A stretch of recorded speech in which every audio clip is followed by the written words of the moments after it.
And all the articles I read were talking about these, mile-long terms and conditions, and they all said most people don't read them. That's bullshit. Nobody reads them. Yeah. Like 0 people. Like there is nobody out there who PJ. isn't paid to read that shit that reads that shit. My fiance reads them.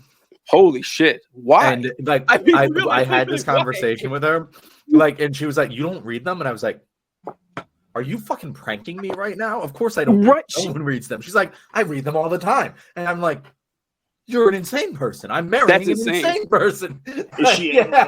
Is she able to make sense of everything that's in there? Right? Yeah. I don't think I think for like those big ones, I the giant long one, the fucking like 1,000-page PDF, she doesn't read them. But she reads if it's like a 10-page document, she's fucking reading them.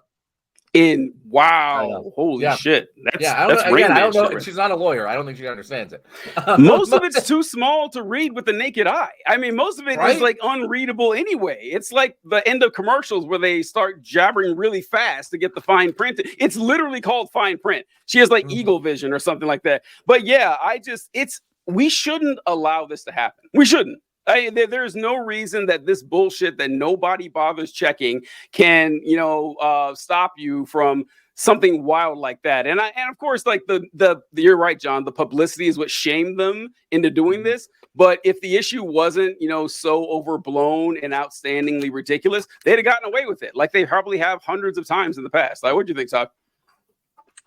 Yeah, I feel like I've come across some stuff previously, stories about how the terms and conditions of so many things are unreadable. Even like they'll print them out and give them to people who have graduated law school and say, make sense of this and tell us what this says. And a lot of times, like even lawyers read these terms and conditions and can't comprehend what it says. But the average Joe, me, who's trying to get a Hulu account or Disney Plus, I'm supposed to be held legally accountable for something that you say I have to check in order to get your service or whatever. Like I have some sort of choice. I mean, there are all kinds of things in our lives that we have to have access to that we have no choice. Like even like at our job or something where it's like, hey, we use this, this service and you've got to have it for your job. Well, it has terms and conditions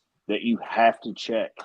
I don't know where do we go from here, but I cannot be held liable for the fact that I had to check that thing to get a Disney Plus account, and then you can kill me on your theme park and just say go screw yourself because you got a $20 subscription to Disney Plus. That's crazy.